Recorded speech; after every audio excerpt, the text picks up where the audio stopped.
Hey y'all, my name is Jasmine Jones and I am a licensed clinical social worker, and you are now watching Black Girl, a Therapist in the Wild, and this little show I like to call Therapist Sips and Reviews.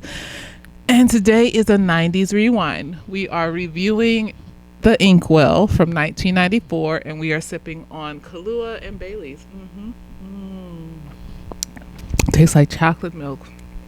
Spicy chocolate milk. How y'all doing? So I haven't seen this movie maybe since like my early 20s. I think that was the last time I saw this movie. So for some reason, I was remembering this movie as like this romantic thing between Lorenz Tate and Jada Pinkett as little teenagers, and they fell in love, and it was magic. And no, absolutely not. It literally is about this little autistic boy that gets like sexually assaulted by this grown-ass woman. And I was just very I didn't see this. I skipped past the sex scene. I was just disgusted. But up until that point, it was a coming of age story about this little, autistic boy. He's autistic. I don't care what you're talking about. The child has like routines and very black and white thinking, very happy-go-lucky, just says how he feels, expresses his emotions, how they come out. Social cues is just off, and was mimicking and mirroring people to see if like he can act normal in front of people and shit, and just the nicest, sweetest guy, and people are just mean to him and shit. And I was just like, this child is autistic. He got his little hobbies. He likes science and tinkering with shit, like on some Pee Wee Herman's bedroom type shit in the movie. And so like little Inspector Gadget situation. So he's just this little like happy-go-lucky kid, and his parents are taking him to Martha's Vineyard to visit with his uncle that lived there, right? And the Inkwell is actually a beach in Martha's Vineyard. And I had no idea when I was a kid that this movie was in Martha's Vineyard. Probably my little child self probably thought this was in Malibu. It's like, oh, look, they all went to Malibu. That's an interesting beach in Malibu. But no, the Inkwell is an actual beach in the black portion of Oak Bluffs, the black portion of Martha's Vineyard. I want to go one day. I don't care if it's a bunch of bougie black people. You can't stereotype everybody. And sometimes you got to go where the rich niggas are to find a down-to-earth, nice, kind, rich nigga. Leave me alone. So I had no idea that there is a black portion of Martha's Vineyard until I saw that show Forever.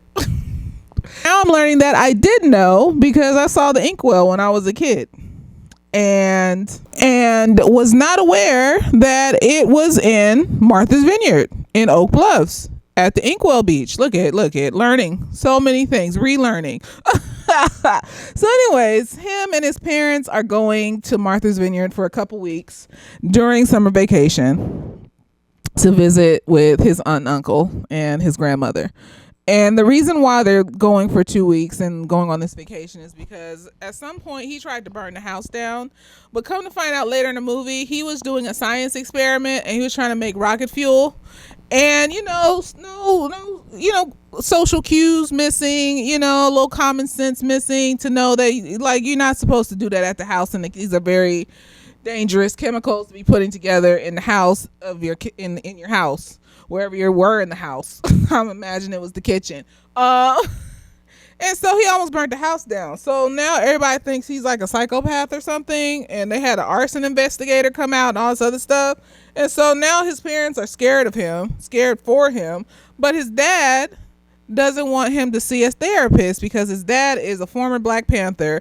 And, it made me think about like, what kind of trauma did like folks go through after the civil rights movement and they killed the Black Panthers, and then there was like a semblance of like, we got like some rights now, but there's still this kind of underhanded racism and full-blown racism in some parts of America, the southern parts and stuff, and some other parts, some of the northern and some of the western parts, where it was like, well, we got more rights and we can swim in pools and use bathrooms and shit, but like they still treating us like shit. Like these white folks still don't like us in mass.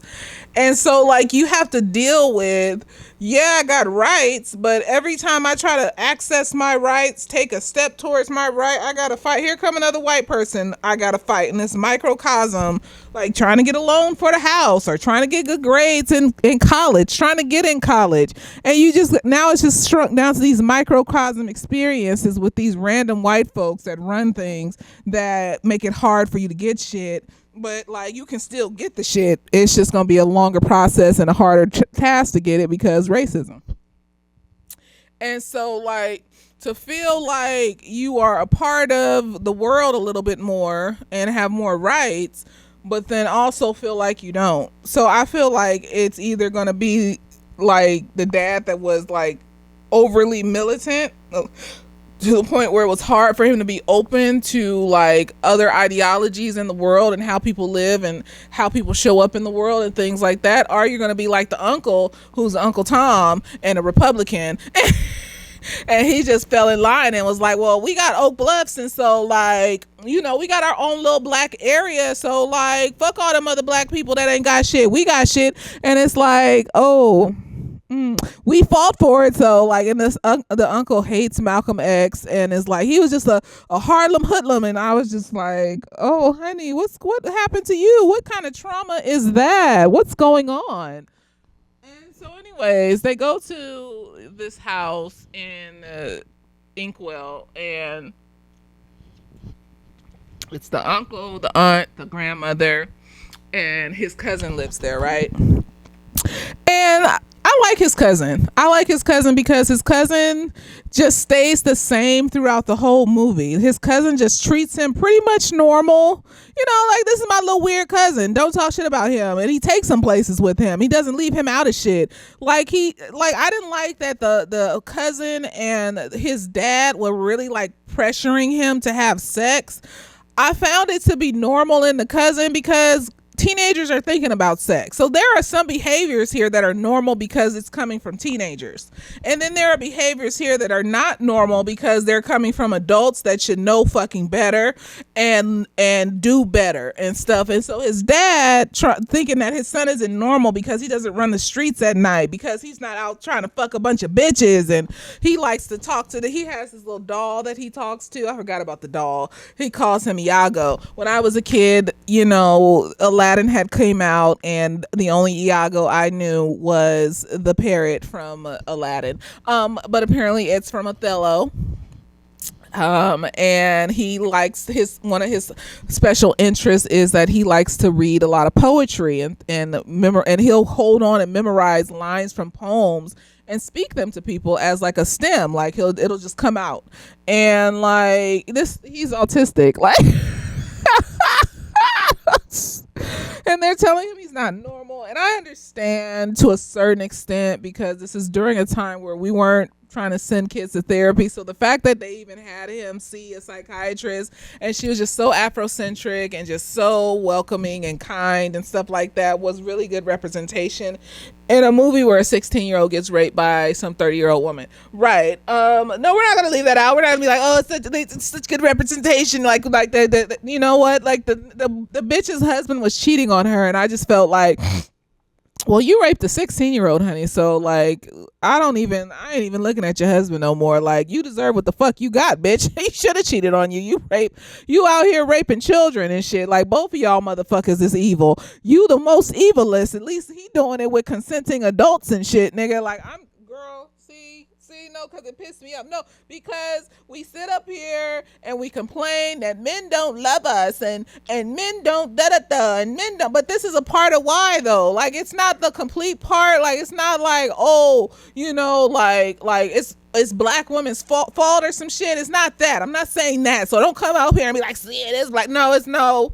What I'm saying is a part and parcel of the package that makes them that way, that makes them unable to commit, that makes them unable to have positive sexual experiences and be looking like they got sex addictions and shit like that because they were molested as a teenager or younger by some adult. A lot of them were. And, you know, your nervous system is not ready to handle the experience that an adult would have. Like, like there are things that people do sexually that a child is not ready to experience. There are things that are said, experience that are had. They're not ready to deal with what comes with that. And so they end up traumatized and don't know that they're traumatized, but just, I just like having a lot of sex and I don't like being committed and I get angry outbursts randomly and don't know why. And whenever I feel upset or overwhelmed, I need to have an orgasm to feel better. Like the orgasm becomes their coping skill and they become overly promiscuous and hurtful to themselves and other people. And then we wonder why they're like this. This is a part of it. So it's not okay. It's not okay. They are people. They are children just as much as little girls are children. And they have similar experiences physiologically and psychologically with trauma. And like, I'm so pissed off because I completely did not remember this movie and did not expect that shit to happen at the end. So I was just like, she took advantage of this. Like, what was attractive about him? He's literally walking around, talking, and acting like a fucking 12-year-old at 16, just overly excited, overly giddy, just happy and go lucky and naive and gullible. And why is that sexy to you, honey? Why did you think that was that's nasty? I wish a fucking child would try to come up to me like that. I'd just be like, you're a child. Girl, who touched you, honey? Like, what happened to make you think that you could come at me like this? What happened to make you think that this was okay to come at an adult like this? Because whatever happened, we're gonna fix it. Because you're not about to walk through the world with whatever the fuck this is that happened to you that makes you think that this shit is okay. Absolutely not. Absolutely not. So no, absolutely not. So like, they're trying to, like, his dad thinks that he's a weirdo and he's always saying little snarky shit. Like, he's not like hyper abusive or anything, but it's like the kid can hear you talking shit about his little doll. Like, he has this little doll that he talks to because he doesn't have any friends. And, a lot of neurodivergent folks don't have friends, because oddities and weirdness and hyperfixations and shit like that that put other people off. Overly honest and a deep sense of justice and rightness in the world when they think something is wrong, that they will call out when people want to be, dissociative and not want to face like how people probably don't want to face the fact that this movie is about some little boy getting molested. Don't watch this video. That's why I started off with it, because I'm gonna be talking about it a lot because it bothered the fucking shit out of me. Like, I had to fast forward through the scene. I was just like, I don't care if he was 18, 20, 21, 22. He looked like a 16, acted like a child. I don't care. And then it's another case of a black actress being set up to be a fucking child molester. And I just know, because they made the movie like it was okay that happened. They made the movie like this was his coming of age. And I hated it because after the assault happens, he's very quiet. He's more stoic. He's not as happy-go-lucky. And like but they gave it the guise of, oh, he's coming to his manhood. Like, who he was before is bad or some shit. Like, I was just looking at who he was before. Like, look at him. He's going to be a little engineer one day. Look at how just happy-go-lucky, tells like it is, he's one with the world and shit. And then he got molested and became, I thought it was more of a dissociative state. But, we're a child, so we can't articulate it. But, the movie makes it seem like, oh, he became a man. He became like a grown-up now because he was raped. Like, y'all, black men don't care about themselves enough. Like, so I don't even know if anyone's going to hear this. Like, no, like, I thought I liked this movie as a kid too. I really did. I was just like, look at them at the beach doing cute shit. Look at Jada Pinkett, she out there too. And I just think I blacked out this part with this older bitch raping him. Like, I didn't even remember who she was when she came on the screen. I was just like, my gullible ass was just like, look at him helping her, because he wasn't even trying to come on to her. Like, he saw her husband cheating on her and felt bad. Like, you see how he looked when he first saw Jada Pinkett standing, doing her little pirouettes outside his window at the beach, okay? Like you saw when he went to the little dance, little beach dance and stuff they had, and how he was trying to talk to girls and he was being all silly and weird and shit. This grown woman, he wasn't in awe of her. He wasn't trying to talk to her like that in a romantic way. He was just concerned for her because he saw that her husband was cheating on her and he felt bad, and there was a sense of justice that needed to be righted here. And she took advantage of that. She did. She took advantage of that. Like, I don't even think he wanted her touching on him. Like, he just stood there like a kid would and just let her touch on him. Like, I just it's nasty. It was it's got a sick feeling in my stomach. It was nasty. I can't even describe the sex scene to you because I didn't watch it. I watched this movie at least twice. I fast forwarded through that part both times. Like, I was just like, let's fast. I don't want to watch child pornography or mimicked child pornography. I don't feel like I feel nauseous. Like, what was attractive about this child to you, a grown adult woman, just because your husband was like, okay, so Jada Pinkett Smith character, she's like this little like she comes off as a spoiled little rich girl and stuff like that. Come to find out, her mother emotionally neglects her dad ain't in her life and shit, so she's like traumatized and shit, but she's a fucking child. Like, okay, so she hung out with him for a day. She got jealous because she saw him riding that old bitch home on his bike. And so she got jealous and she felt a type of way because her boyfriend just broke up with her. And the nigga that tried to talk to her and she brushed off done found some older bitch to hang out with. So she got jealous like a fucking child would. These are age appropriate things when you're a child. They're not age appropriate when you're an adult and you've had multiple experience and you should know better. Is it okay? No, it's not okay. You get away from bitches like Jada Pinkett. But is it mark her as this evil ass bitch that's gonna... No, she was going through stuff and she was a child and she hurt somebody's feelings. You don't hold on to that shit. You just be like, well, she was 16 too. She didn't know how to deal with fucking her mom being mean to her and shit all the time. And, so she was toxic. And, like, she got time to grow and learn on her own by herself away from this nigga because he don't need to be around that. He's too happy-go-lucky for that. But no, she got mad, she got jealous, and she took advantage of him, and she spent a day with him, and then she promised to go on a date with him, and then the next day when the date was supposed to happen, here come her ex coming back around trying to fuck. And so she just decided to not open the door when this nigga knocked and fuck this nigga. Like, and he saw through the window and was like, oh no. And he had like a whole fucking like emotional meltdown and rolled off on his bike and got raped and shit, like. But like they were both using him, but one was age appropriate. This is a little teenager. Like, she doing little teenager mischievous fucked up shit. Like, she has time to heal and grow from that. This is not some life-changing shit if that was all that had happened on this beach. That shit that old ass woman did to him, that's some shit that will stick with him for the rest of his fucking life, even if he never clocks it as being molested. I don't care what you're talking about. I don't care what you're talking about. Like, low key, like, I feel like the initial interactions was her grooming him. Like, I know it may not seem like it, but it just felt like, because I'm not going to get on some 16-year-old's bike and have them ride me home and shit. Like, it's not that. We're in the day and age of Ubers and shit, honey. I'll call an Uber. Like, it's not that. I'm not riding on your bike and shit. That hurts my thighs. Like,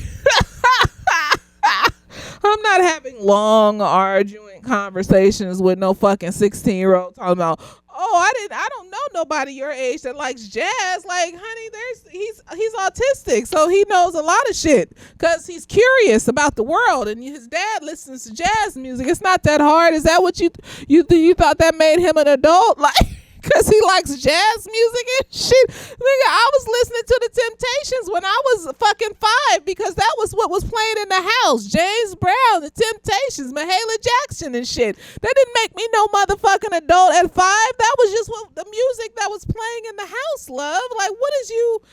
And then as a kid, you just get attached to a genre because your parents are playing a bunch of different types of music in the house that you just start getting attached to a certain genre because it sounds nice. Like,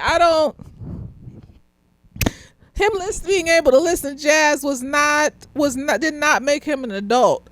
And so like, why are we having these long conversations and trying to make it seem like he's an adult and like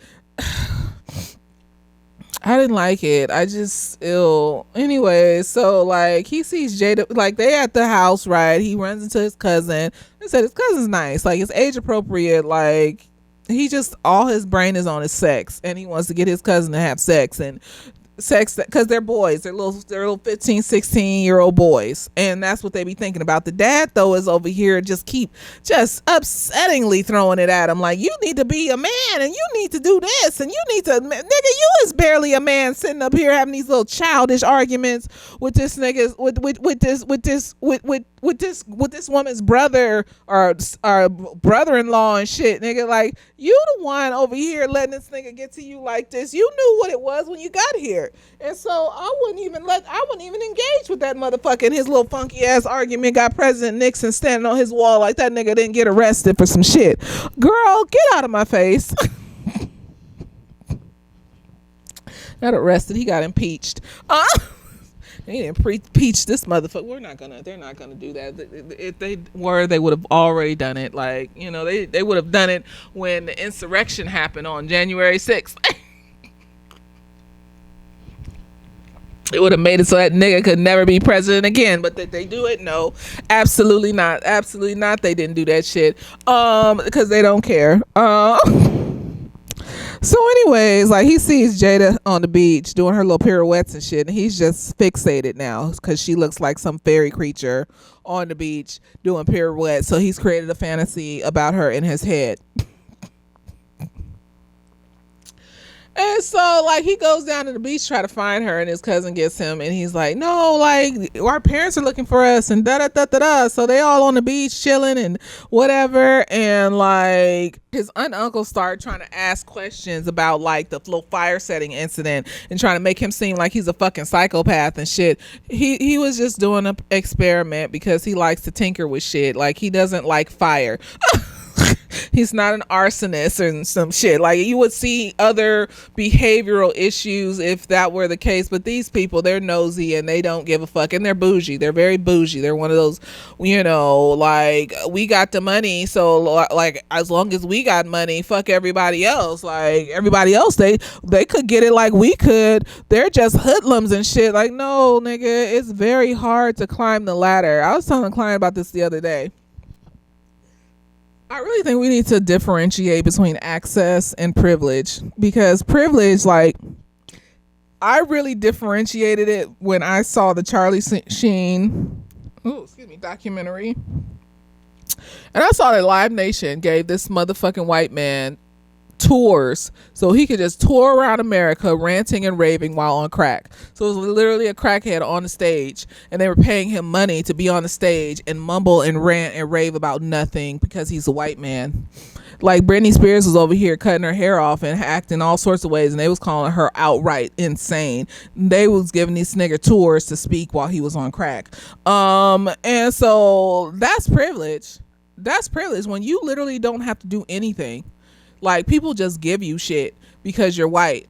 Like, you walk in a store, they don't follow you. They give you the job because you look like their cousin and shit like that. That's privilege. And it happens on a regular basis because we put whiteness on a pedestal. And so, you know, or you're a man and you get certain privileges. Or sometimes even as a woman, you get certain privileges and things like that just for the sake of being a woman.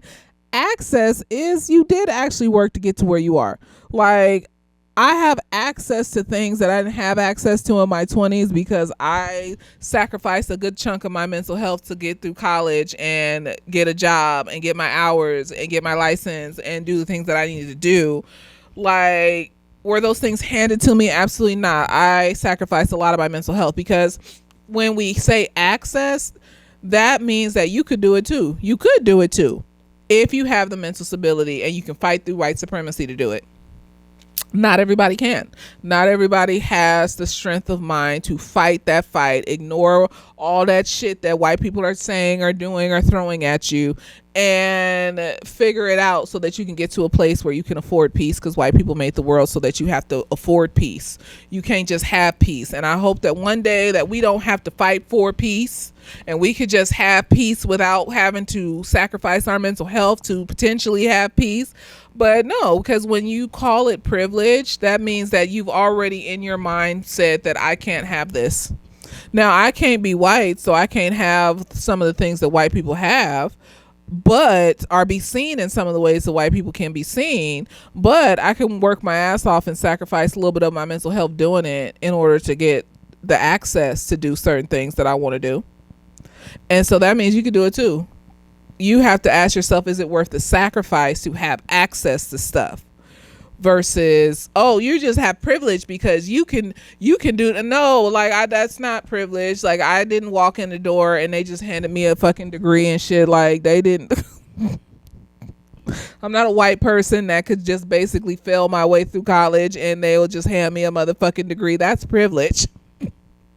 I had to maintain a certain GPA and get my shit done, and like, you know, hope that the professors like me enough to keep that grade where it needs to be, and like, you know, get that degree. Like, you can be white in college and your professors will just give you a good grade because you're white, and you could just be like horrible in school. Horrible. Or because you play a sport. That's privilege. They just give it to you for doing absolutely fucking nothing, not because you actually worked at some shit and did some shit. So like, I started to say, what are the things in my life that I have access to versus privilege of? And most of the shit that I have in my life is I made a pathway of access for myself, and I didn't take no for a fucking answer. And so that's what I be teaching my clients. Like, I have access. That means I could teach you how to have access, and then you could teach somebody else to have access, and then we all can have access to this shit that we thought were privileges. Like, money shouldn't be a privilege. Money should be like, you created a pathway to get to money so that you can have access to it, and you didn't take no for a fucking answer, and you did what you needed to do. Like, even if you had some depression days and some fucked up times, you said you still fought that good fight, and you said, nah, I deserve to have access to money. I deserve to have access to food. What do I need to do? How I need to fight to get to, and you shouldn't have to fight for food. We should all just have access to food. We should all just have access to stability. And I'm not saying that this is like we should have to fight. No, we shouldn't. It's just, this is the way the white people made the world. And so, like, these black folks have access because of whatever they built themselves up to have access to. But then they became bougie and fucked up about it and started looking down on other black people that don't have the capability mentally and emotionally to deal with what you have to deal with to have access to these things. And that's fucked up. That's fucked up. You can't look down on people that... Not everyone has the mental stability to deal with racism at work 9 to 5 on a regular basis to get to where they want to be and hope and pray for a promotion one day that may never come. No, not everyone has that. Not everyone has the emotional stability to be getting these white people faces, because some people have severe mental health issues, and black people, if we even raise our voice a little bit, they're calling us crazy and putting us in the mental institution, and now we don't have a job. So, you know, like, you can't be looking down on people just because they don't have the capability to get the access because they're not where you're at mental health wise. That's fucked up. And so the uncle, or the uncle mainly, the aunt just sitting there. I mean, she's a you know, observer, like the Good Samaritan story. So you just as bad. You just sitting there watching them do it. That's why they say all cops are bad, because you, the ones that stand there and watch the other cops kill people, like, you sitting up there watching them do it, like, you knew that this job was gonna be like this because you seen it on the television, you seen what all these black people been saying, and you still said, I want to be a cop, I want to change the system and shit. And you get in there and realize that the system's not going to be changed. These are white people, this ran by white people, like, so you're just as bad as them because you just allowing this shit. Like, I was watching Tales from the Hood the other day, and it was a story about the cop, the black cop, and how he stood there and watched them kill that freedom fighter nigga and And then he became an alcoholic, and the nigga came back as like a ghoul and told him to gather the cops that killed him, and then he killed them and shit. And like, I was just like, no, that's what it is. You standing there letting these motherfuckers beat on this nigga, and who cares who he was? He didn't get out the car and do nothing about it until he found out the nigga was like the next Martin Luther King and some shit. And then he was like, this is and then when he got over there to yell at these motherfuckers, he was like, this is such and such, and you shouldn't be. And they told his ass to get back in the car, and what did he do? Oh, they told me to lay my fat black ass down, and what did you do? I laid my fat black ass down, and I know you did. I know you did get back in that car and let them kill this motherfucker. You did. And so that was from Precious. I'm not trying to make fun of fat people. Don't come for me. And so, like, no, it's fucked up. The uncle and the aunt are fucked up people. Like, you know, like, to a certain extent, they're not horribly evil, but you following a horribly evil, you know, like you're a Republican and you have like evil thoughts about other black people, and it's fucked up. And so, like, they talking shit about this little nigga and him setting fire to the house and stuff, and his parents are trying to defend him and talking about, and then they suggest that he sees a shrink that they know. And the dad's like, he doesn't need to see a shrink. He doesn't need to see a shrink. And then he's like, and then the kid comes up and he's just like, he takes his sunglasses off and he got these shells on his eyes. And he's like, look, I see shells. And he was started laughing. He's just a goofball and shit. And the uncle looking at him like he's a fucking psychopath. I'm just like, he's just joking. Like, he's just a little goofball. Like, y'all out here, I'm tired.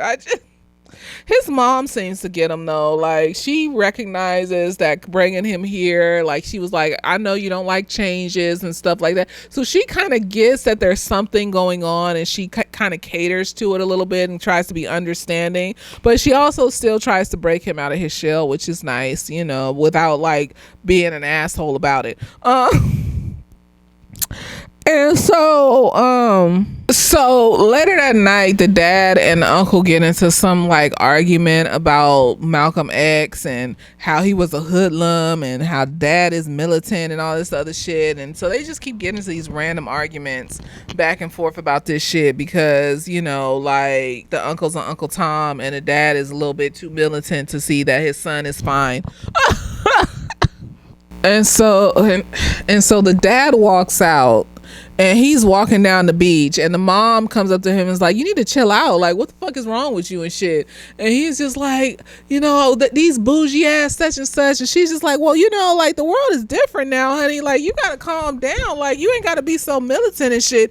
And she said something about, like, she made fun of the Black Panthers or some shit, and he got his feelings hurt. And then he started like running down the beach like this.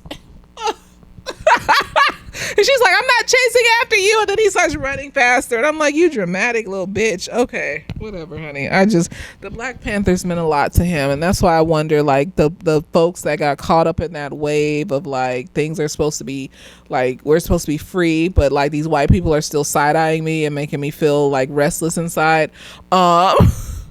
That's traumatizing. That's like, you were traumatized by the civil rights movement, by the Black Panthers getting killed, by Martin Luther King and Malcolm X getting killed, and now we're supposed to act like none of that happened and we all have freedom, when in reality, like, every other white person you come across is looking at you crazy or saying something to you crazy and shit like that. But, like, at least you can drink at the water fountains now. Oh, that must have been like a lot for folks to deal with. So, whatchamacallit, what's his name? The little boy, what's his... I'm just gonna say Lorenz Tate. So Lorenz Tate goes to this little beach party, and, like, he gets to see he's just awkward and happy-go-lucky, and he's just trying to dance with girls. And then the girls, he tried to copy how his cousin went up to a girl, but, like, his cousin knew that girl. Like, that's why he'd go up to her. Like, he wasn't clocking that because, you know, social cues aren't his thing. And it was funny because the cousin's friends were, like, talking about itties and bitties and titties, and then they go off and dance with each other. And I was just like, so y'all just left this little nigga here standing by himself just so y'all two could dance with each other? Like, are y'all together? Like, that's fine, but, like, Don't be sitting up here acting like you about to get bitches when you stand up here dancing with each other and shit, like, and you just left him by himself for no fucking reason. Like, just admit that you like each other and y'all a couple. Like, it is what it And then he tries to copy his cousin, talks to girls, and then he sees Jada Pinkett and like is like, oh, I don't know, like his cousin's friends telling him to go talk to her, and so he tries to go talk to her, but then his dude starts dancing with her. So they was all like, just go tap him on his shoulder and see if you can break in. And he was just like, okay, I thought they were making fun of him at first, but I think they were being serious. That's why I said I like his cousin and his cousin's friends, because this little nigga that you think that they would be sitting up here making fun of the whole time and putting pranks on and shit, no, his cousin and his little friends took him under their wing and was treating him like respectfully and shit. Like he was one of them. Like, you was gonna talk shit about his cousin. That's love. That is love, you know. So he wasn't able to dance with Jada, and like he got his feelings hurt because the dude palmed him in the face and shit. And so the next day he's gonna go see the therapist, right? And his uncle's like freaking out because he wants to light the stove and shit because the pilot light went out and he was gonna light it, and they just tripping and shit. And I'm just like, y'all need to stop. Y'all, he's not even doing nothing. Like, you making it bigger than it is, and when you make something bigger than it is, it makes people just be like, fuck it, I'm gonna do it anyways, because they think this is what I am, so why not? That's why you can't make things bigger than they are, especially not with kids. So he goes to the shrink. I love the shrink. I love the therapist. She's just like, she's a psychiatrist, I think, and she's just like so just calming and peaceful and stuff like that. And I think she can see that he's different. He's different. Like, she sees him, like, they go in there, the dad's pacing and upset, and the mom's just like, she don't know what to do, and the kid's just sitting there looking confused and shit like that. And so she sees him when they all leave. Like, she looks out the window and she sees him like take his little friend out his back, because he wasn't supposed to have his little friend, like his little doll friend, because like his dad told him to leave him at the house, and he like snuck him with him and stuff. That's his little comfort, you know, his little comfort doll and shit. You can't be mad at him about that. And so she sees him put his doll out and put it into the basket stuff and ride off, right? So she knows that he got some shit going on. He's a little different. And so like she's clocking that, and basically at some point he does end up going back to the therapist, and he just goes to her occasionally just to talk to her about stuff, and she's like really open and kind and things like that. And she eventually gets him to open up about the fire and what happened, and she twists his hair up and stuff like that for him and things like that. Like, I'm not touching a client, but you know, it's a movie. I don't care. And so she twists his hair up, and because he keeps looking at her hair and he really likes it, he keeps saying, like, when he really likes something, he says, oh, it's different. And like, she's like, oh, you must really like that word. And he's like, yeah, like, you know. And so she twists it up for him, and then she asks him about his little friend, and she asked him if his little friend was there when the house burned down. And he was like, yeah. And she asked him like, okay, so like, did your friend want you to burn the house down? Like, why didn't your friend stop you?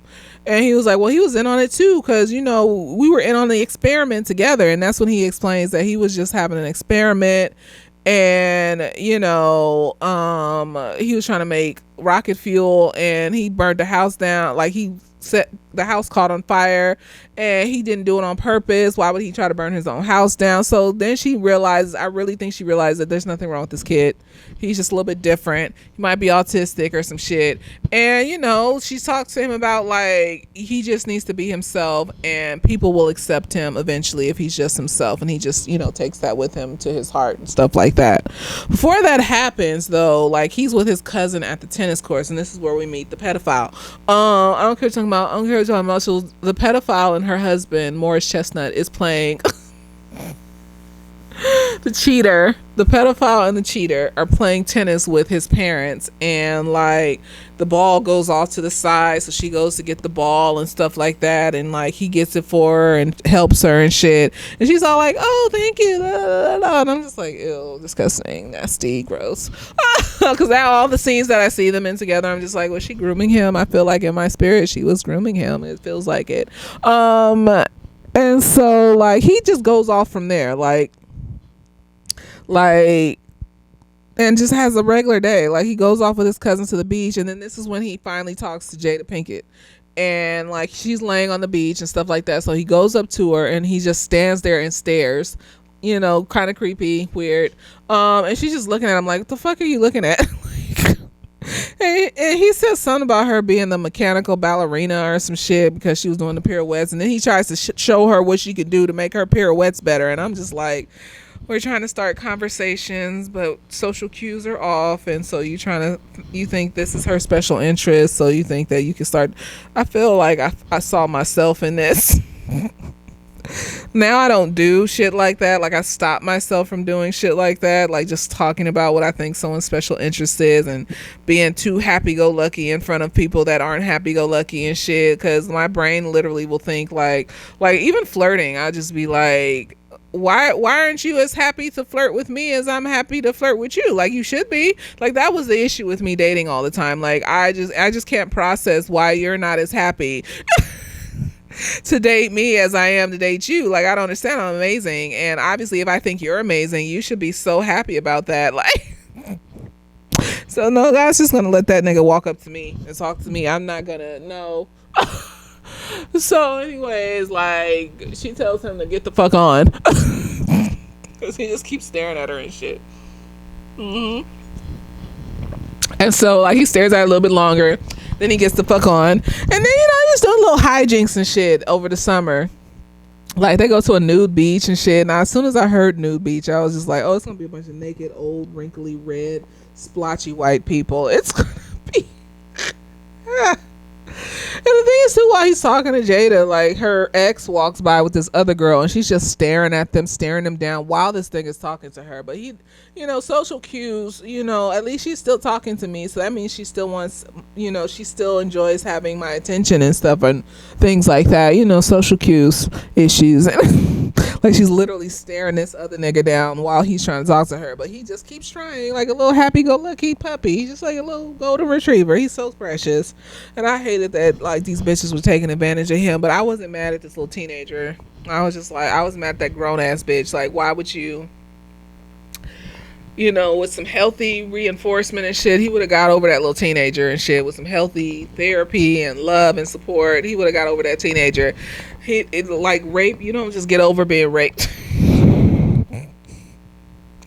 Motherfucker gonna come on here and be like, why you gotta ruin it? How is it they ruined it? They did a whole sex scene. I think I remember it now. Like, I didn't watch the sex scene this time, but I think I remember. Like, I think her titties was out. Like, he clearly said in the movie that he's 16 years old. Like, so no, we're mimicking. They ruined it for themselves. Like, I don't understand what you want me to say. Like, it was horrible. I hated it. It was disgusting. It was gross. Anyways, there's another scene, and they have a party at you know, his aunt and uncle's house and stuff, and that pedophile and her cheating ass husband is there and stuff, and they meet out on the beach because he gets kicked out of the bedroom because his cousin wants to talk to an age appropriate girl. And so he goes down to the beach, and this bitch is on the beach, and she's just talking to him. Oh, you're such and such son. And so you know whose son this is too. Like, you know his parent. Like, but that's what they say statistically. The person that's going to assault you or abuse you tends to be the people that you know, because it's easier to groom and harm a person that you know than it is a stranger out the bushes and shit, because you can basically brainwash the person you know into believing that this is okay quicker than you can someone you just snatched out of the bushes. But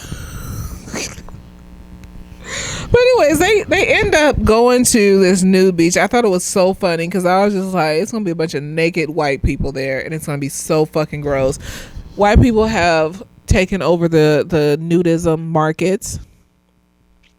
If you hear of a nude beach, a nude area, a nudist compound, it's mostly going to be a bunch of old, wrinkly white people that are ages 50 and up. Because at that point, you don't give a fuck anymore. You're free in the world. And you're going to see some saggy balls, and if that's your bag, if you get turned, you're not supposed to be getting turned on at these places, but they're going to see some titties and ass and shit. So that's your bag, then you do that. But for me, absolutely not. Absolutely. And I don't want to be around a bunch of naked men, and you know, they can't control themselves. They're not they can't control themselves. And if I look up one time and see one of these niggas staring at my naked titties, I don't know what I would do. I would, like when that bitch molested this little child, I felt like in my spirit, if I had been his mom and I had found out, I would have mollywopped this bitch in the sand and dragged her through the sand from the east to the west to the north to the south. I'm gonna be one of them parents that my kids can't tell me shit, cause I hurt people that hurt the people I care about. Like I don't give a fuck. Like don't touch the people I care about.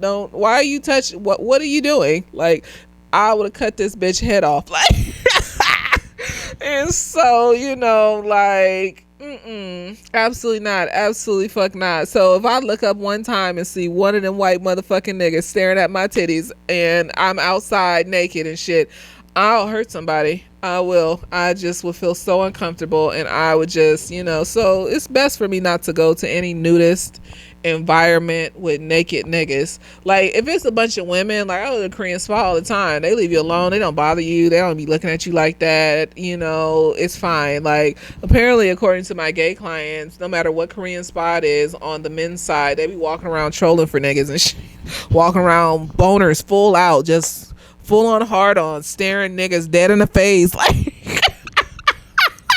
and now I'm just like, I can never suggest the Korean spa to my male clients because it's definitely a lot like that on the women's side. Like, not that I've ever seen. Like bitches don't even want to make eye contact in that motherfucker. So I just if it's a bunch of women, that's fine.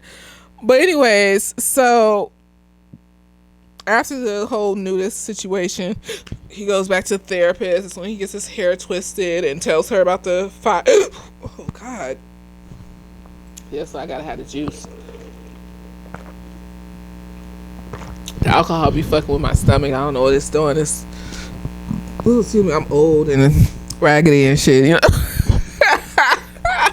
I can't even say I can't even say like I don't got my young people's stomach, because my young people's stomach was like drinking a bunch of alcohol and projectile vomiting. Shit. I don't want to, I just never had the stomach for it. Walking around stumbling and slurring and waking up with like a severe headache and feeling like my body's been crushed.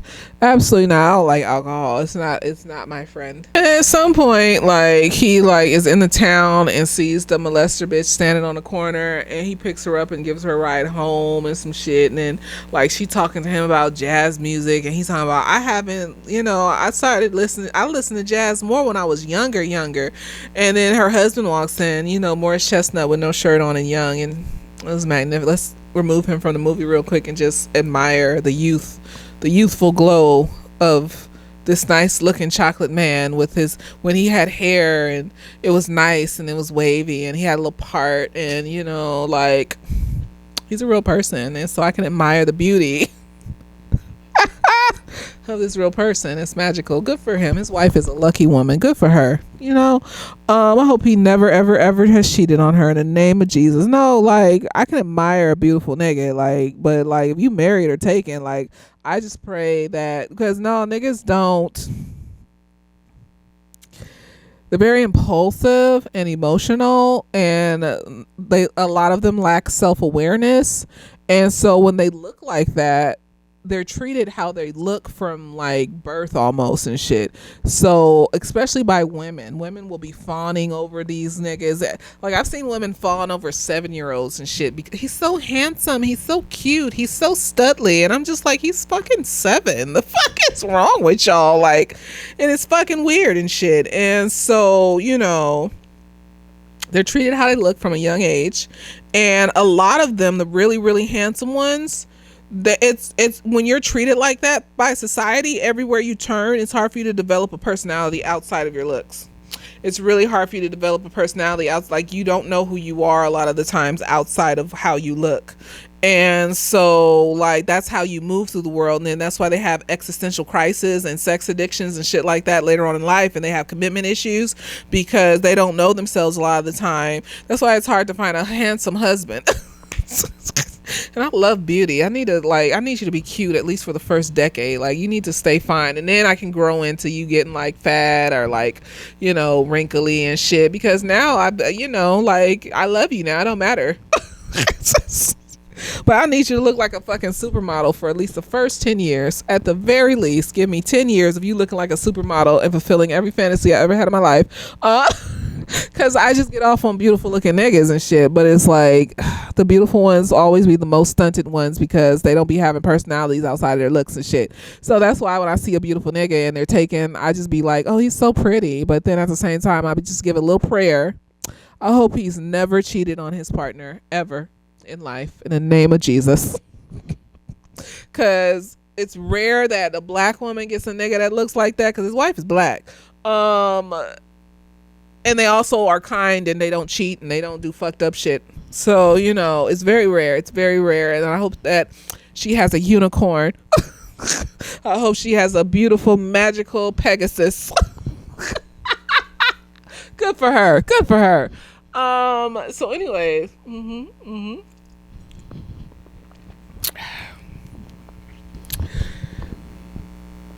this little girl Jada decides that she's gonna go out with this nigga, and the outfit that she wears, I have remembered this outfit since I was a kid. I have always wanted this little blue and yellow jumper. I have wanted this thing for so long. Now I'm gonna go on a hunt tonight and see if I can find something that looks even slightly like it. Because I forgot how much I wanted that fucking jumper when I was a kid and I saw this movie. The nostalgia just rushed back as soon as she opened it. She opened the door to him knocking and shit. The nostalgia just rushed fucking back, and I was like, oh yeah, I remember I used to want that outfit. I still want that outfit. That is a cute ass fucking jumper. Like, it's blue and it got the little yellow situations and it's like fitted and shit. Like, it's nice. That's a nice jumper. So they have a good little day. Like, she's a little bossy and shit, like, and stuff like that. You can tell that she's severely traumatized by her parents' divorce, though, because like later on, first she makes this nigga swim down to the bottom of the fucking lake or whatever that is, the ocean, to get a lobster. She wants lobster. He was like, let's get a pizza, and she's like, no, I want lobster. And he's like, I don't lobster, that's expensive, like, what are you? And so she makes him swim down to the ocean, and I was just like, this could have been so easily been that movie with Macaulay Culkin when he got stung by that bee and died, and that little girl was just like, he can't see without his glasses. Oh God. Horrible. I didn't watch the sequel because the sequel could not outdo that first movie. Like, he can't see without his glasses. Where are his glasses? And I was just, as he was swimming down to the bottom of the ocean to get that lobster and talking about, I can't swim, but suddenly was able to miraculously swim. I was just like, he didn't die at the end of this, did he? He didn't. No, he didn't. This isn't my girl. And then while he's over here hunting lobsters up for this bitch, his dad and his uncle are playing tennis, right? And his dad basically played his uncle, and because his uncle being a bougie bitch, talking about, he gonna ask him, oh, have you ever played before, or do you want to play? And his dad was just like, no, I don't want to play. But his uncle, being a bougie bitch, is like, oh, that he must not know how to play. So this nigga basically goaded him into a game, and then he just stood there for a second and didn't catch the ball. But then I love tennis. Tennis is fun. He hit that motherfucker over that fence. He kept hitting that motherfucker over that fence. That's why I can't get into pickleball, because I played tennis in high school. I just feel like pickleball isn't tennis. Like, I like running up and down the court. I like how big the court is. I like being able to, I'm not the greatest at tennis. I'm not the greatest. I just enjoy the motion and the movement of the game. It's fun. So when he smashed that bitch over that net and showed that nigga that he's stronger than him, and then they started fighting and shit, and he got that nigga, and then that nigga ended up in a neck brace and shit at the end of the movie because he fucked up and found out. You fucked up, and this nigga was a Black Panther. They trained them like army soldiers, honey. Like, this motherfucker will beat you down to the ground. You can't fight him. You can't. I seen Black Panther documentaries. I seen the training that they put them niggas through. Them niggas could fight. You're not gonna beat this motherfucker, honey. You're not gonna beat him. I don't care what. I don't care what you're talking about. And he beat his motherfucking ass and put that nigga in a neck brace, and I felt it in my spirit. It was magical. But no, let me go back. So when they was cooking the lobster, I knew she was traumatized because basically she just casually looks up at him and be like, so when your parents get divorced, who are you going to live with? Like, because she just casually thinks that that's how relationships are now, because she was traumatized by her own parents and she's living in that trauma because she's a 16-year-old girl and she doesn't have guidance in her life because her mom emotionally abandoned her, and you know, her dad isn't around. He physically abandoned her, and so she's a latchkey kid getting fucked on by random niggas on the island and shit that she kind of sort of likes but doesn't. And like, all this is happening to a 16-year-old girl. So yes, she's gonna be toxic. You can't deal with shit like that and be unscathed. But she's not grown enough to get the help that she needs or know about the help that she needs, because that's what her parents need to be doing for her, because she's a child. See how his parents took him to a therapist? If his parents hadn't took him to a therapist, he might not have even known what therapy was. There were no TikToks, YouTube, shit like that, where he could look shit up like for himself like that. Unless he had an active interest in therapy, he was not going to know what therapy was like that. He wasn't going to find therapy for himself. And even if he did, like when I get clients that are teenagers, like, I still need to talk to your parents. They need to kind of sign a consent form. You're a minor. If anything happens in our sessions, I'm liable. So I'm going to try my best, because in California, there is this law where if you're like 12 or 14 or something, you can go to therapy by yourself and not tell your parents and shit.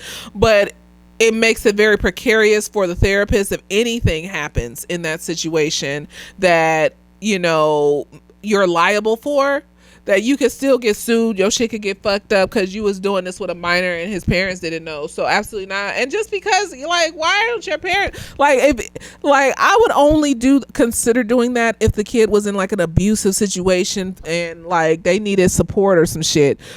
Not if you just were, you know, you just found a therapist on your own because you wanted to have the therapy and work on yourself and shit like that because you seen it on TikTok and you just didn't tell your parents. No, we're gonna tell your parents. Like, we're gonna talk to your parents and we're gonna, like, they need to at least come to the first session. Like, I need them to see me, so I need to see them, and we need to make eye contact. Like, I need them to know that you're here unless they're abusing you. Like, no, absolutely not.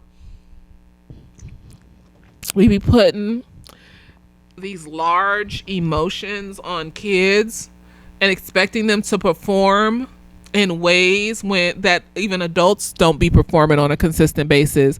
This is a child just learning how to be a child in the world. They're new here. They're new in this world. So why would you expect them to logically know shit that you barely even know after you've experienced it 20 times because you're 40? Like, why would you expect a 7, 8, 9, 10, 11, 12, 14, 15, 16-year-old to know shit that you don't even completely are aware of how to do or be or feel, and you're damn near 40? Like, obviously these kids need guidance because they can't do it themselves, and if no one's guiding them, then they're going to be a little toxic, little Jada in this movie, like, because she's a child. So I wasn't mad at her. I was just like, yeah, like, he don't need to be around her. Like, she's going through some shit and she's toxic. He'll figure it out. She'll hurt his feelings enough and he'll figure it out. Now I'm just like, did Forever get some shit from this movie? I'm glad nobody was molested in Forever. And so, like, you know, she's traumatized, and like, that's how she sees the world. But it sticks with him because he didn't even consider that his parents would get a divorce. He's just sitting here like happy-go-lucky. Yeah, they argue sometimes and shit like that and they get angry, but I don't even think it crossed his mind that they could get a divorce. And so, like, he's just perplexed by this new idea now, and he's just sitting in his room. Like, he goes back home and he's sitting in his room, and because he comes back at midnight, and his mom is upset, like, why are you back at midnight? Why aren't you telling me? And his dad's just like, you need to let this boy be free in the world outside, and the da-da-da. Nigga, they're serial killers. This is the mid 70s, like, Ted Bundy, Jeffrey Dahmer. They was out here on killing sprees in this motherfucker. Why should she see? They not listening to the women, and that's how your son ended up molested. And then you pat him on the back at the end because he told you he had sex and shit like that. You're like, good job, son. You didn't even ask him who he had sex with, how it happened, none of that. See, I would go in nice. You gotta go in nice. You can't go in like all amped up because that scares the children. You just be like, oh, who was the girl you had sex with? Like, who? You know, he's gullible, he's naive, so like you can play on that a little bit just to find out, you know, if it was on the up and up. Like if he tells me it's like some little teenager, I'm gonna be just like disappointed because you don't anything about your kids having sex, like just but like it's appropriate age and shit. Like just use a condom, okay, whatever, nigga. Like let's be conscientious as we go forward in these experiences. Tell me it was an adult though. They'd find that bitch's body floating in the water, floating up on the beach, dead in the sand the next day. And we'd already be in the car on the way home.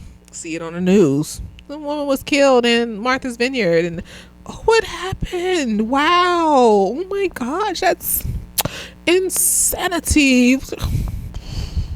So dangerous. Good thing we left before whatever killer. Let me call your aunt so she can be aware of the killers. You're not touching my children and getting away with it, honey. You're not saying these shit. And then I would just smoothly transition my child to more therapy. Would smoothly transition him to more therapy. Like, oh, I think the therapist over there was helpful. Let's see if we can find a black therapist over here. Didn't you like that lady you was talking? Right, we can find another lady to talk to here too, and we're going to. I don't care what you're talking about. I am the adult. You are the child. You're going to therapy. I don't give a fuck. Shit, I'll take the TV, the whatever the fuck you want. I'll take all this engineering shit out this bitch. You going to therapy. See, but we have to be nice at first, and you only come in with the harshness if they really adamant about not going. I don't give a fuck what you're talking about, love.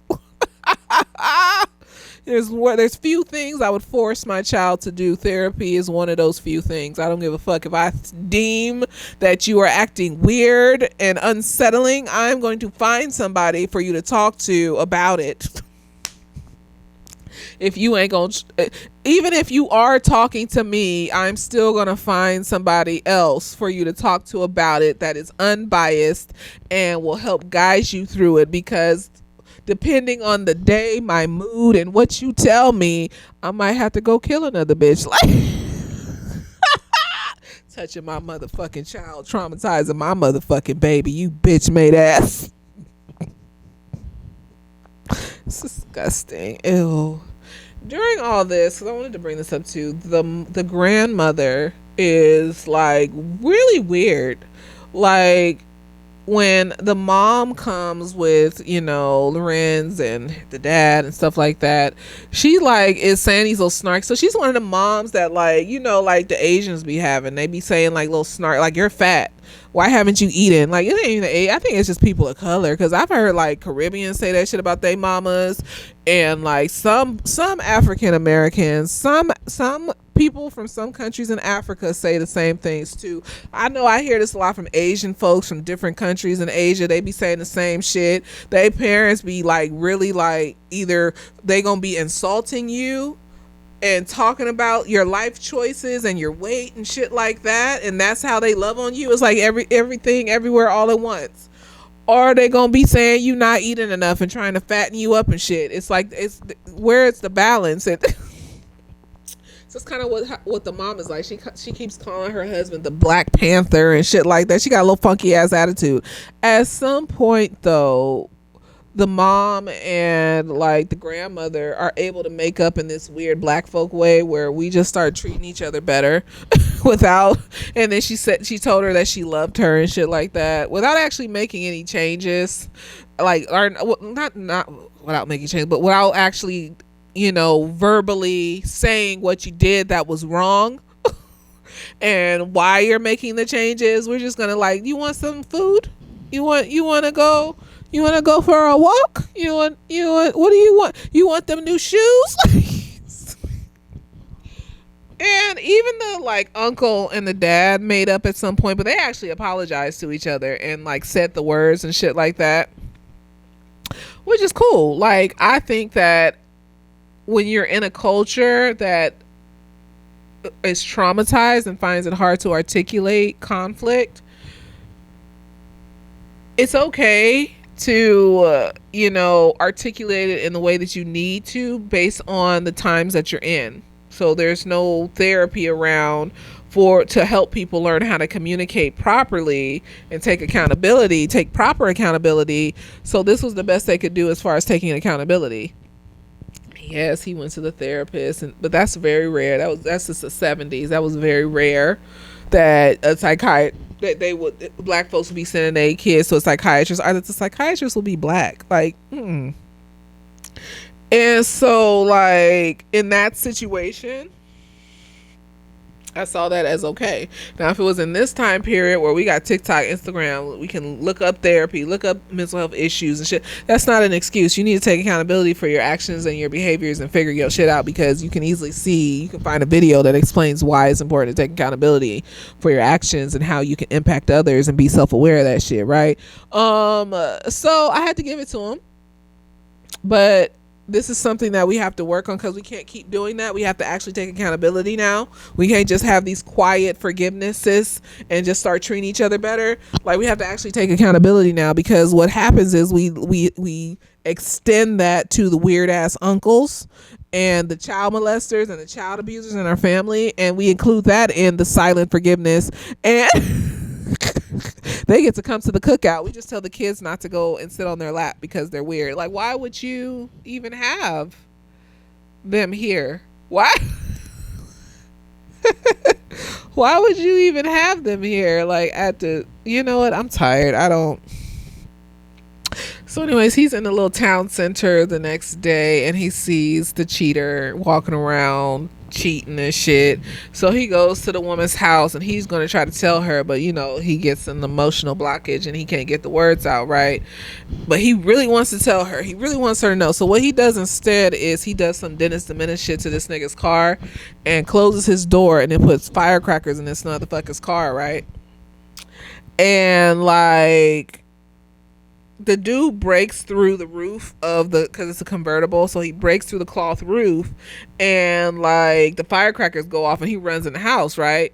So that night, I guess it's like a party or something, or a block party, or a 4th of July or some shit. And so they're supposed to go to a carnival, but the wife finds his little sex duffel bag that he be having in his trunk and shit, and a bottle of wine and stuff. And she's like, "Oh, you're cheating on me? You need to leave. You need to leave me, and you need to get out." And kudos for him for not being a woman beater either. Like, she was hitting on him and hitting his chest and shit. He could have socked her in the face and stuff. He could have beat her, but he's not a beater, and so he's just a cheater. And so he just gets mad and walks out and leaves and shit. And then she goes and sits on the beach. And while she's sitting on the beach, here come this little nigga, because he went to Jada Pinkett's house, because he went there to, like, they were supposed to go on a date and stuff. She doesn't open the door, and then he sits on the porch for it looked like it was a couple hours. I don't fucking know. And then a light come on in the house. So she been in the house this whole time, even when he was knocking on the door. And he looks to the window, and he sees her cuddled up with this nigga, and his whole little heart breaks. And I'm just like, you knew this bitch for like a couple of days? Stop. It's okay. He got a fixation on her, and he needed that little heartbreak. And if he had been allowed to sit with it and grieve with it and move past it, maybe, because you never know, these niggas, when they be getting toxic and shit, they be holding on to shit. The little 15-year-old from high school that broke my heart, and made you were both children. Like, you didn't know nothing about being nothing in the world yet. Like, what? Why are you holding all of that weight against her, which is stopping you from having fulfilling relationships over some shit that happened in high school, honey? What's going on? Like, what is it like? And so, like, and then at some point, the mom and the dad, like Lorenzo's mom and dad, make up on the beach.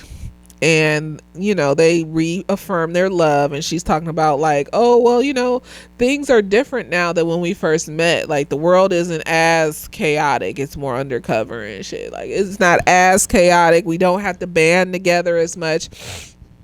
And so he was like, well, maybe the best thing to do is to start over like when we were in the beginning and try to recreate that. And so they reaffirmed their love, and it was magical for them. It's beautiful. And so this little nigga sees them sitting in the window, like kissing on each other, and he just sprints off and runs to the beach, and he's just crying and upset. And then he sees the pedophile, and she knows that he did that to her husband's car, so she's just like, thank you, and la la la la la, and then she kisses him on the cheek. Now at the kiss on the cheek, I really thought that was it. I was like, oh, that's and then she kisses him on the cheek again, and I'm just like, why are we kissing him on the cheek? And then she kissed him on the mouth, and I was just like, oh, maybe it'll just end here. Maybe she just... And then we took him over to the bushes and started taking his clothes off, and I just turned it off. I was just like, he said in the beginning he's 16. He is a 16-year-old child. Why do you find that attractive? Why do you think that that's sexy? I have absolutely no idea. Like, you got his cousin over here taking him around other teenagers, like going to a little teenager party, looking at teenager girls and shit like that. Like I feel bad that he had to experience that, and he probably don't even know how it like impacted his nervous system. He probably don't even gonna know till later on and shit. Like, it's disgusting. It's gross.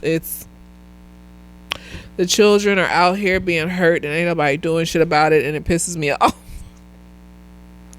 So anyways, like, he gets assaulted, and like, I hate it the next day too, because the next day he gets assaulted, and then like she just leaves him on the ground with his pants halfway off and his shirt open, like he just got raped, like and he's just laying there like some child that's just got, and I just and she walks off, and like she's standing there with a blanket on her, and he's just zipping up his pants and coming out the bushes, and she's like tells him goodbye, like she knows that she's not gonna see him again. I'm just like, disgusting. How many children have you done this to? Like, how? I hate it. So he walks back home, right? And it's the next day, so he's been out all night. His mom's pissed off, like, where has he been? And no one wants to listen to women. No one wants to listen to us. They want to have this weird ass male fantasy that women are objects to put their penises in, and so we have to make sure all men realize that they're objects to put for the vagina to I don't know what I'm trying to say, like, but you objectifying yourselves just as much as you're objectifying women. That's you're not allowing yourself to be full people. And the way that he was so subdued and less giddy and less like happy-go-lucky, and they try to play it off like, oh, he's become a man now. Like that's being a man. It's being not happy-go-lucky and being subdued, and he lost his magic because he was molested. Like, that's what happened. He's not a man now because he was molested. I just feel appalled. And then his dad tells the mom, like, I'm gonna go talk to him. So he goes up to him, and he's like, so what happened? Where were you? And he was like, I was with a girl. And the dad realized that he had sex, and he's just like, oh, good job, la la la la la. And then he doesn't tell the dad like who it was with or whatever. I don't even think the dad would have cared if he knew that it was with a grown ass woman, because a lot of these men normalize this shit, and the dad's first time was probably being molested too. A lot of these niggas' first times was being molested, like, and they don't clock it. They don't realize that all your issues that you're having relationship wise and how you feel about yourself, a good portion of those issues come from you being molested when you were like 14 by a 50-year-old or a 30-year-old or some shit. Like, nigga, stop it. And so his cousin wants to know who it was, and he won't tell his cousin who it was, and then they leave. Their 2 weeks are up. And he goes to the therapist and he tells her like, thank you for listening to me about my problems and shit like that. And then they leave the situation. And I'm just like, I feel disillusioned. I feel disgusted. I feel like us as black people, we really, if anything, we really need to see our children as fucking children. The whole world don't see our children as children. We need to be the first motherfuckers to see our children as children, because it's screwing up who we become as adults. And in this universe of this movie, I would hate to see him grow into some promiscuous adult that doesn't know why he needs to have an orgasm every time he gets stressed out.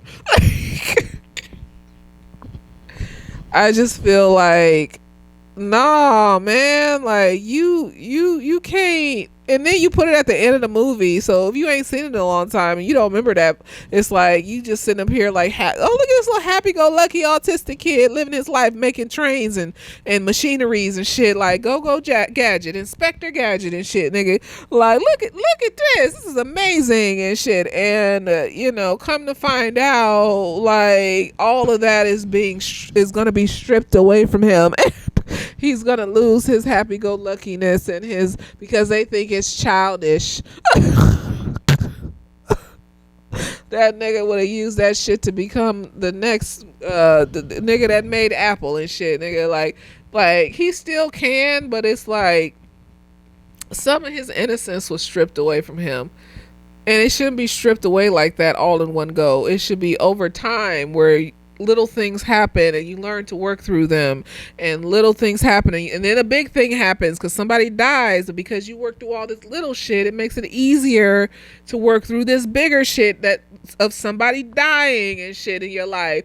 And then more little shit happens, and then bigger shit happens in the world, and because you work through all that little shit, you know how to better work through the bigger shit that's happening in the world. And that's how it should be. It shouldn't be all in one go before you even learned how to work through shit.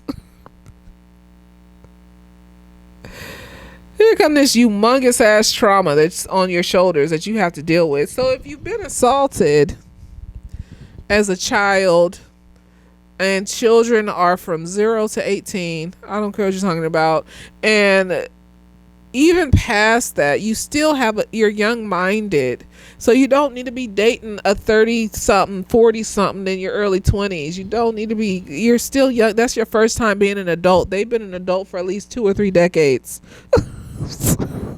They've experienced more of this little shit and big shit, so they either know how to cope or they cope in a very fucked up way around it that you don't need to be dealing with as a fresh young 21-year-old in the world. You need to figure that out with other fresh young 21-year-olds that's on the same playing field as you, and y'all are figuring it out together. Do you get advice? Do you have mentors? Then okay, that's one thing, but you don't need to be involving yourself in a personal sexual relationship with somebody that's substantially older than you. There is a hierarchy there that is not going to be gotten rid of, and it's gross. Some people make it work, I guess. I don't know. But, like, at the very least, keep your hands off minors. Keep your fucking hands off keep your genitals off kids. What's wrong with you? They need if they need a parent to sign things for them that you wouldn't need a parent to sign for, why are you up in these children's face? And I've seen that this is the woman from Baby Boy and stuff like that. So I'm not mad at any of the actors. I'm looking at the writers. I'm looking at the directors. I'm kind of sort of looking at her too, but then at the same time, you in a contract. You can't just leave a walk off set or some shit like that. But I would have questioned it. I would have questioned it and been like, you don't think this is wrong? Like, he's supposed to be 16 in the movie. Like, I'd at least, I mean, maybe she did and she couldn't get out of it, and so she had to do what she had to do, because in real life he was probably like 18, 19, 20, and so he's an adult, and so like. I just feel gross after watching this movie. And I didn't go into this expecting to feel gross. And so now I'm just like, I don't know how to feel. I don't know how to feel. It was a good movie until I realized that it's a rape movie. Like, it was nostalgia till I realized that a child was getting assaulted and shit. Like, I don't know what to tell you.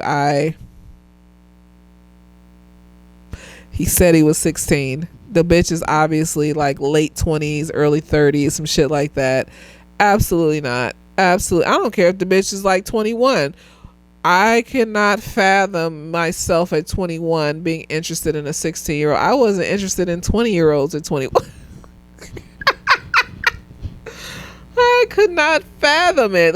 Just the way he was talking like a fucking child. Like, I was just like, you want a cookie? Like, like looking like a child, talking like a child. What about that is a turn on? That means that you have a problem if you find the things that he was giving off a turn on. You have a problem. That's not supposed to be sexually attractive. Childlike behavior in children are not supposed to be sexually attractive. And childlike behavior in adults, if it's like a kink or some shit, well, you gotta reckon with that yourself. You gotta figure that out yourself. It's a spectrum and shit, nigga. Like, I'm not gonna immediately say that motherfuckers is predators and shit. I'm just gonna say it's a spectrum, and as long as it's consenting adults and shit, it's none of my motherfucking business. But like children, like, why would you find that children being children attractive sexually? Girl, I'm tired. I didn't like this movie. I thought I liked it when I was younger. I don't like this movie. I feel like a little bit triggered. I'll say triggered. I'm not traumatized. I feel triggered. And he was so happy and so happy-go-lucky, and he had all these people against him telling him he's weird, but he still tried to maintain that happy-go-luckiness. But as soon as he got assaulted, it was just like a light dimmed. It's like, I'm a stoic man now, and oh no, you're dissociating, love. You're dissociating from the part of you that is questioning this, or questioning why you don't feel as happy about this as you do about building your little mechanical situations that you be building. Why don't this make me feel as good as that? Because it's not supposed to be happening with an adult. So that's how I felt about this. I don't know. God, I'm probably going to review Abbott Elementary next week. Like, I just feel like at the end of the day, yes, we should be boycotting things and stuff, and I'm picking and choosing what I'm boycotting. I haven't been to Target but twice this year, and that's only because they got the like pillar candles that are Palo Santo, and they last for months at a time, and I like to have the Palo Santo smell in my office for clients and stuff. So, you know, I've been twice this year. But like, that's a good thing. Like, I used to go to Target at least once a week and shit, just to get snacks and shit. So, you know, like, I don't know what to tell you. Like, I'm picking and choosing when I'm going to Disneyland. Like, I got my monthly Sojourn. That's my special interest. They gave that man his job. It's all an evil empire, and I just feel like, you know, the white people didn't stand up until somebody that looked like them was getting their shit taken away. Somebody that had more money than them and looked like them was getting their shit taken away when them students was sitting on them campuses for like most of the year and shit, protesting Palestine, when Palestine has been getting bombed and blown up and shit and all sorts of shit since the 1940s and shit. Y'all niggas didn't want to do or say nothing en masse like that and unsubscribe from Disney like that and all this other stuff. White people are the majority in this country. If they moved en masse, things would change, and they keep expecting black people to do it. And I am one of those black people that I'm tired, and now you want all my special interests to be taken away, the things that are keeping me sane during the apocalypse until they blow up Disneyland or they shut it down and I can't go.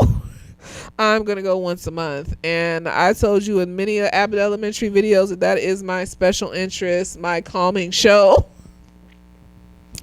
I'm gonna watch my show. I'm gonna review it. You can be mad at me if you want to. I don't care. I'm not saying that you don't need a boycott. If you got the energy to do it, then do it. But I'm not gonna judge the black people that don't have the energy to do it. Like you want to take all of our special interests away, and like I really am getting away from Harry Potter. Like I'm working on that, so by the time that show comes out, I'm probably not going to watch it. It's getting closer and closer. That inner child in me is calming down more and more at the idea of it. I'm actively working on that, but like I'm not going to stop going to Disneyland.